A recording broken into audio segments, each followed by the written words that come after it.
બોર્ડની પરીક્ષા આવી રહી છે એટલે ઘણા લોકોએ મને કીધું કે કોઈ સૂચન કરો, તો સરસ સૂચન કરું છું આજે તમને.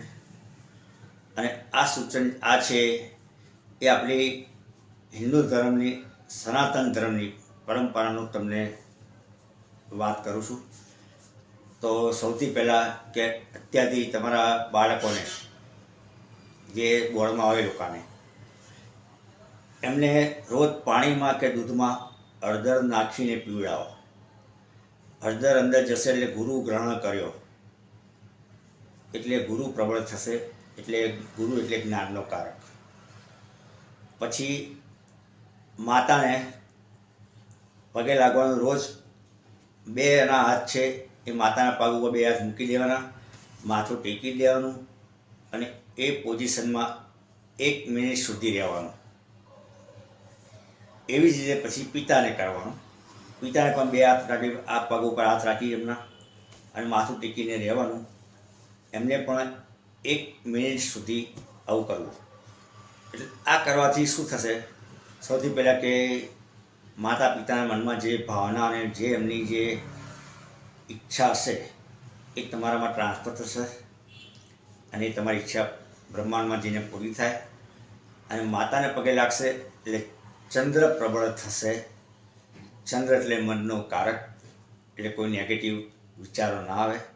અને પિતાને પગે લાગશે એટલે સૂર્ય પ્રબળ થશે.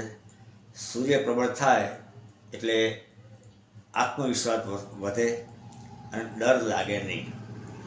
ત્રીજી વસ્તુ, કબૂતરને રોજ એ છોકરાઓના હાથે મગ નાખવાનું આપો અને મગ ખાવા કબૂતરને આપવાના રોજ. એટલે બુધ પ્રબળ થશે. બુધ પ્રબળ થશે એટલે બુદ્ધિનો કારક માઇન્ડ તેજ થશે અને મેનેજમેન્ટ આવશે એનામાં કે મારે કયો સવાલ પહેલાં લખવો, શું કરવું એનું પૂરું ભાન આવશે.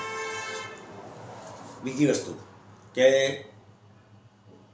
એને લખવા જાઓ ત્યારે પેન લઈ જાઓ, એ પેનની બોડીનો કલર સિંગલ જ હોવો જોઈએ. ડબલ કે મલ્ટી કલરની પેનનો બોડીનો કલર લેવાનો નહીં, કારણ કે એ રાહુની વસ્તુ હોય છે. અમુક ટાઈમે તમને આવડતું હોય છતાં તમે ભૂલી જાઓ, એનું કારણ એ હોય. એટલે બોડીનો કલર સિંગલ જ લેવાનો, કાં આખી બોડી વ્હાઇટ હોય, કાં રેડ હોય, કાં બ્લેક હોય, કે ગમે તે હોય. આટલું જ ખાસ ધ્યાન રાખજો. પ્લસ પરીક્ષા આપવા જાઓ ત્યારે ખિસ્સામાં હળદરની ગાંઠ અથવા કેસરની ડબ્બી કાયમ જોડે રાખવાની અને તમારા ઈષ્ટદેવને અવશ્ય પગે લાગવાનું. પ્લસ છોકરાઓ જ્યારે પરીક્ષા આપીને આવે ત્યારે મા બાપે પૂછવું નહીં, કેવું ગયું, કશું ચર્ચા ના કરી.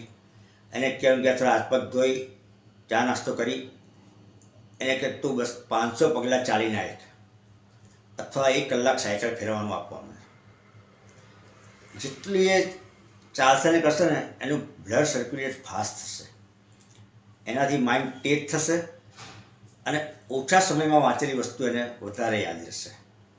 એટલે એની પર ભણવાનો લોડ નહીં રાખવાનો, એને વધારે પ્રાધાન્ય આપવાનું કે તું રમ કલાક અથવા કલાક સાયકલ ફેરવ.